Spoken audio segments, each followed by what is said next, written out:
మనం ప్రార్థన చేస్తాం. మన బంధువులో, మన ఇంటాళ్ళలో, మన చుట్టాల్లో, మన స్నేహితుల్లో ఎవరో మారాలని ప్రార్థన చేస్తాం.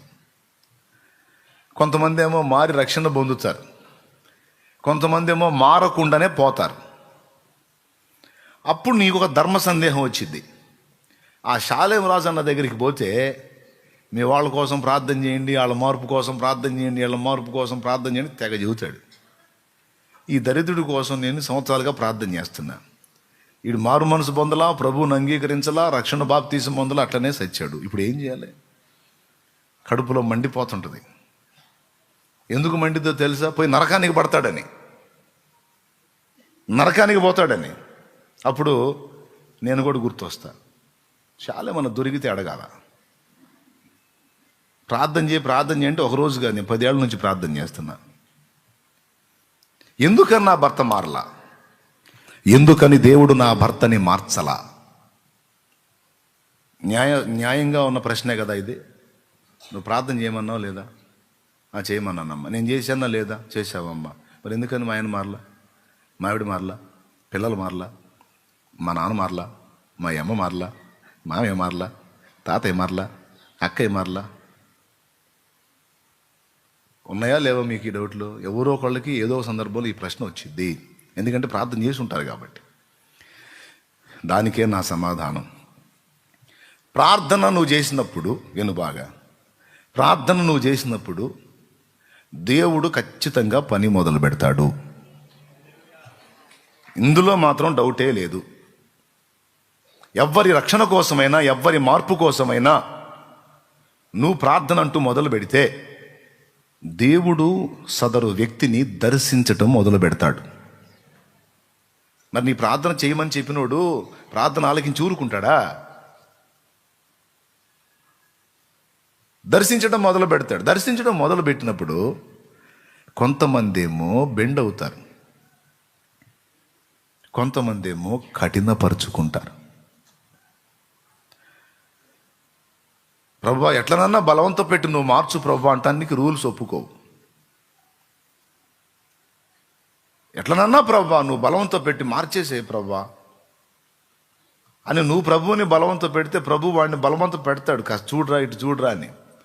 అయినా వాడు మొరాయించి మనసును కఠినపరుచుకొని సాతానుకే అవకాశం ఇచ్చి దేవుడిని పదే పదే తిరస్కరిస్తే దేవుడు వాడిని బలవంత పెట్టి మార్చడు. అదేంది? విశ్వాసం ద్వారా సమస్తము సాధ్యమైద్ది కదా. నువ్వే చెప్పాక విశ్వాసం ద్వారా సమస్తము సాధ్యమైద్దని. అట్లయితే నేను సైతాను కోసం ప్రార్థన చేస్తా. ఏమని? ఆ ఒక్క దరిద్రుడు మారిపోతే ఈ భూమి మీద దరిద్రమే ఉండదు కదా తండ్రి. నేను విశ్వాసం ఉంచుతున్నా ప్రభా, నువ్వే నమ్మమన్నావు, నువ్వే విశ్వాసం ఉంచమన్నావు, నేను విశ్వాసంతో ప్రార్థన చేస్తున్నానండి. ఇప్పుడు నా విశ్వాసం సైతాన్ని మార్చిద్దా? కరెక్టేనా అన్నావు? నా విశ్వాసం దెయ్యాలను మార్చిద్దా? దేవుడు ఏమన్నా సైతాన్ని బలవంతం పెట్టి మారుస్తాడా? అరే వాడు విశ్వాసం ఉంచాడు, నువ్వు మారాల్సిందేరా అని ఏమన్నా బలవంతం పెట్టి వాడికి బాప్తీసం ఇస్తాడా? ఇస్తే వాడు పొందుతాడా? ప్రభువు చిత్తానుసారముగా మనం ఏది అడిగినను ఆయన మన మనవి, ఆయన మన ప్రార్థన ఆలకించుననున్నది ఆయనను బట్టి మనకు కలిగిన ధైర్యము అన్నాడు. చాలా మందిలో ఉండే ధర్మ సందేహం అనమాట. నా బిడ్డలు ఎందుకు మారట్లేదు, నా భర్త ఎందుకు మారట్లేదు, నా ఇంటి వాళ్ళు ఎందుకు మారట్లేదు, నేను ప్రార్థన చేస్తానే ఉన్నా కన్నీరు గారుస్తున్నా, ఎందుకని నా ప్రార్థన విఫలమవుతుంది అని వాళ్ళంత డౌట్ కొంతమంది.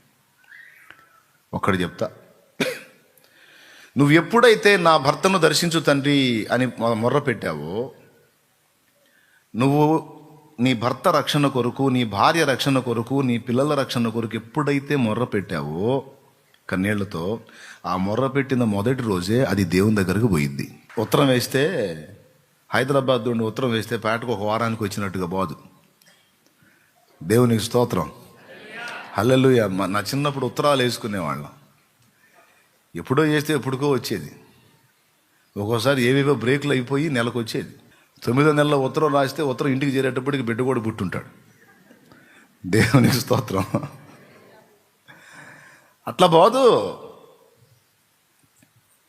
నీవు ప్రార్థించుటకు, దేవునిని అడుగుటకు నీ మనస్సు నిలిపిన ఆ దినమందే నీ మనవి అక్కడ వినబడి ఉన్నది. దానియేలు 10వ అధ్యాయము దానియేలు గ్రంథం 10వ అధ్యాయము అదేదో వచనం. దేవునికి స్తోత్రం. చదువు తల్లి, 12వ వచనం చదువు. అప్పుడతడు, దానియేలు, భయపడకుము, నీవు తెలుసుకున్న వల్లని నీ మనస్సును అప్పగించి, నీవు తెలిసి కొనవలనని నీ మనస్సును అప్పగించి, దేవుని ఎదుట నిన్ను తగ్గించుకొనిన ఆ మొదటి దినము మొదలుకొని, అద్దుగో దేవుని ఎదుట నిన్ను నీవు తగ్గించుకొనిన ఆ మొదటి దినము మొదలుకొని, నీవు చెప్పిన మాటలు వినబడినవి గనుక, అద్దుగో. వారం పట్టిందా, నెల పట్టిందా, సంవత్సరం పట్టిందా, 2 ఏళ్ళు పట్టిందా?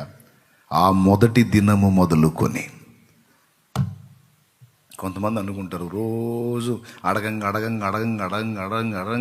ఎప్పుడో మన ఫోన్ కలిసిద్దని అనుకుంటారు కొంతమంది.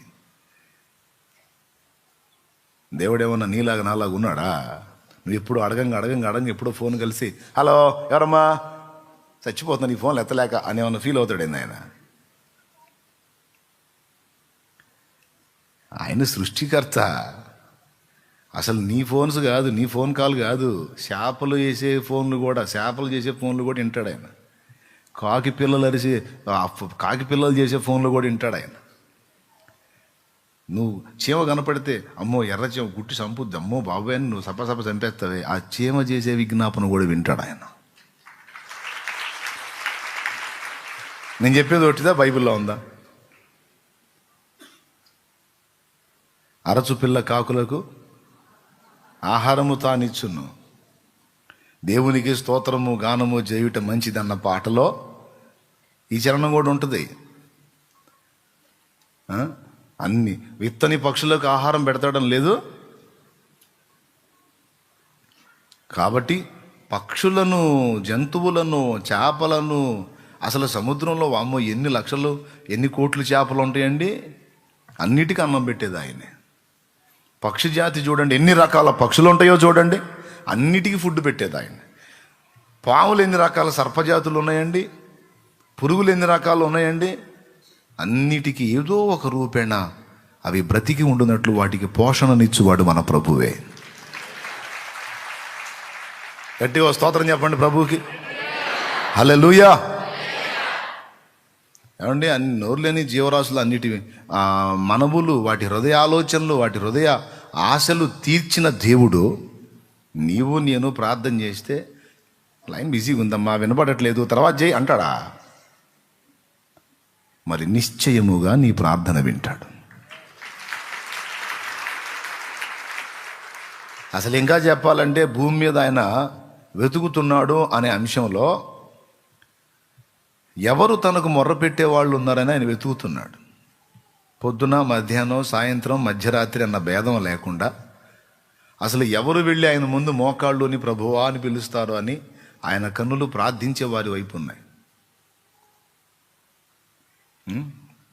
నువ్వేదో పొద్దున పూట 7 చేస్తే దేవుడు బిజీ అవుతాడేమనే ఫీల్ అవ్వాల్సిన అవసరం లేదు. మధ్యరాత్రి మరీ 1 గంట కంటే దేవుడు కూడా నిద్రపోవద్దు అన్ని దిగులేం అవసరం లేదు నీకు. చాలే మనకు అది అవసరం, దేవుడికి ఏం అవసరం లేదు. నువ్వు ఏ జామం చేసినా ఇదిగో బిడ్డ అంటాడు. ఓ బైబిల్ కాలేజీ జోక్ ఒకటి ఉంది, గతంలో చెప్పాను. 40 మంది స్టూడెంట్స్ని ఏకాంత ప్రార్థన తీసుకెళ్ళి ఒక్కొక్కడు 40 నిమిషాలు ప్రార్థన చేయాలా, దేవుడి స్వరం వినే లేవాలా మోకాళ్ళ మీద నుంచి అని చెప్పాడంట. 40 మందిని తీసుకెళ్ళి 40 నిమిషాలు ప్రార్థన చేయాలా, ఈ 40 నిమిషాల్లో దైవస్వరం విని లేవాలా అని కూర్చోబెట్టాడు. ఒక 40 నిమిషాలు నీకు వినపడకపోతే ఎప్పుడు వినపడితే అప్పుడు విని లేవాలా, దైవస్వరం వినండి, కనిపెట్టండి, ప్రార్థించండి అని తీసుకెళ్ళి ఒక గార్డెన్లో వదిలిపెట్టాడు. అక్కడొకడు మోకాళ్ళు వేసి అయ్యా అంటూ మొదలుపెట్టాడు. ఒకడు మోకాళ్ళు వేసి కాసేపు ప్రార్థన చేసి ఒక 5 నిమిషాల్లో లేచి నిలబడ్డాడు. ఏమనైనా నువ్వు లేచి నిలబడ్డావు అంటే దైవస్వరం వినబడింది పాస్టర్ గారు అన్నాడు. దైవస్వరం వినబడింది సార్ అన్నాడంట. అవునా, ఎంత గొప్పడివిరా, వెంటనే కనెక్ట్ అయ్యావు దేవునికి, ఇంతకేం మాట్లాడాడు అన్నాడంట. అది ఇంతమంది చేస్తుంటే నేను ఎంత బిజీగా ఉంటాను, వీళ్ళందరూ అయిపోయినాక చేయి అప్పుడు వింటాను అన్నాడు సార్ అన్నాడు. దేవునికి స్తోత్రం కలుగునుగాక. అరే అందరూ కలిసి అడుగుతుంటే నేను ఎంతమందికి సమాధానం చెప్పేదిరా, వీళ్ళందరూ కాస్త మౌనం అయినాక నువ్వు చేయరా అప్పుడు వింటానని చెప్పాడు సార్ అన్నాడు. ఓ జోకు. ఇట్లాంటి వెటకార పళ్ళు కూడా ఉంటారు తెలుసా మీకు? ఉండరు అనుకుంటున్నారా? పాపం ఏం చేస్తారు సారు మెతకోడు అయితే ఇట్లాంటి ఆటలు కూడా ఆడుకుంటారు. మా చిన్నప్పుడు మా క్లాస్ చెప్పినటువంటి మాస్టర్లు కొంతమంది ఉన్నారు. వాళ్ళలో భూషణం మాస్టర్ గారు అని ఒక ఆయన ఉన్నాడు. చాలా మెతక మనిషి పాపం. ఆయన చాలా మంచి మనిషి. ఆయన సాత్వికుడు, అస్సలు కొట్టలేదు. తొందరపడి చేయతి దెబ్బ కొట్టడు ఆయన. తప్పు నానమ్మ అటు చేయకూడదు నానమ్మ అంటాడు ఆయన. నాన్న అమ్మ రెండు కలిపి పిలుస్తాడు మమ్మల్ని. తప్పు నానమ్మ అట్లా చేయకూడదురా నానమ్మ, అట్లా చేయకూడదు నానమ్మ అంటుంటాడు ఆయన. ఆయన ఏం వాడుకుంటారో. ఇంకొక మాస్టర్ ఉన్నాడు, పేలిపోయిందాక కొడతాడు. ఆయన వస్తే ఒక్కడు కూడా సౌండ్ చేయడు. బెత్తం తీసుకొని చేయి చాపించి గాలి ఎదవ గాలి ఎదవ గాలి ఎదవ అని కొడుతుంటాడు. ఆయన దగ్గర మాత్రం ఎవడు కూడా సౌండ్ లేకుండా ఉంటాడు. పాపం ఈ మాస్టర్ గారు అంటే ఏమి చెతురో. వెటకార పళ్ళు ఉంటారు. నిజమేనా అటు చెప్పింది? 40 మంది కలిసి మొర పెడుతున్నారు, ఎంతమంది అని నేను చెప్పి అని దేవుడు అంటాడా? 4,000 ఆయన సమాధానం ఇస్తాడు. 4 లక్షలైనా సమాధానం, 4 కోట్లైనా సమాధానం, 40 కోట్లైనా సమాధానం ఇస్తాడు. 400 వేల లక్షల కోట్లైనా సరే దేవుడు సమాధానం ఇవ్వగలడు.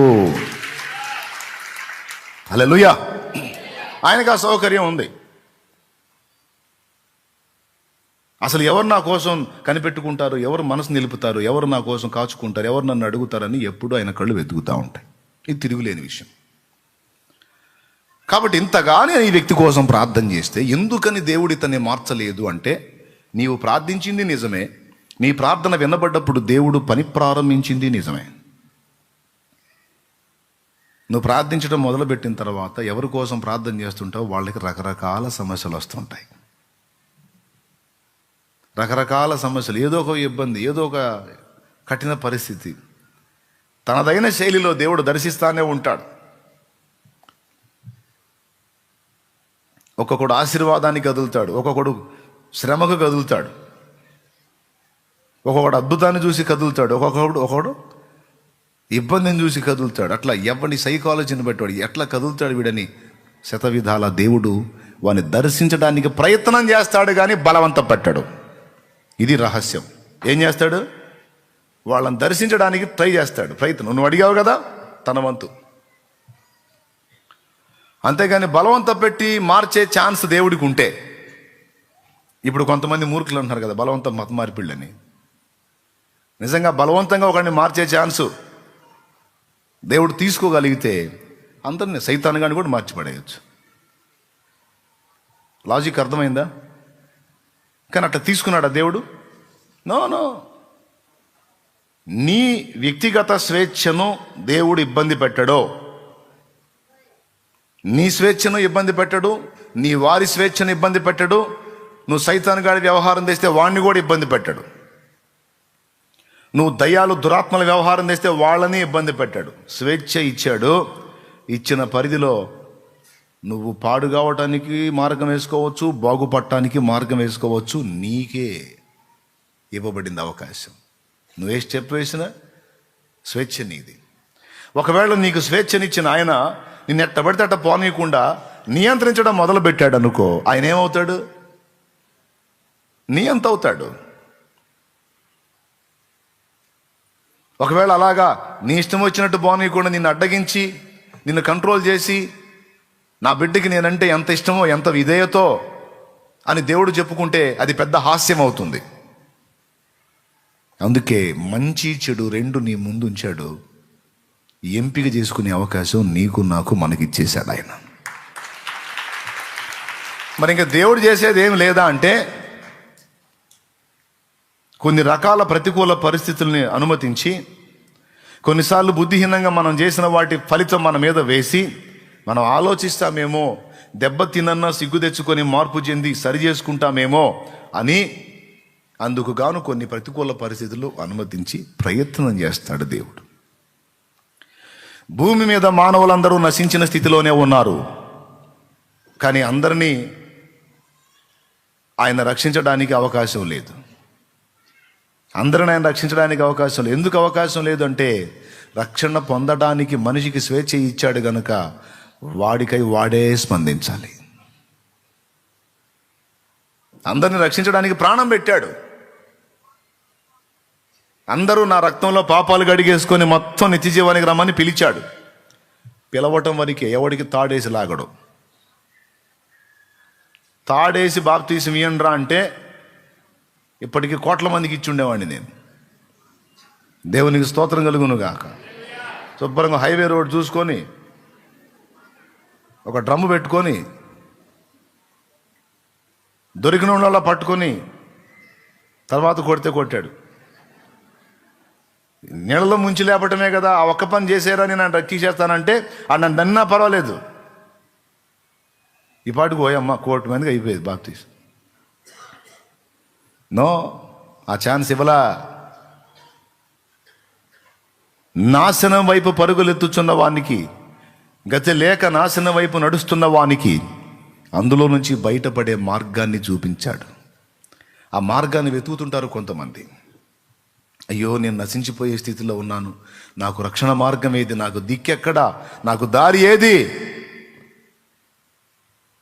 నా బ్రతుకులో నెమ్మది ఇచ్చేవాడెవడు, సస్తే నన్ను నిత్య జీవానికి చేర్చేవాడెవరు అని ఈ నశించే స్థితిలో ఉన్న మనుషులలో కొంతమంది వెతుకుతారట. ఆ వెతికే వాళ్ళు ఎవరా అని వెతికి వాళ్ళని రక్షించడానికి వచ్చాను నేను అన్నాడు.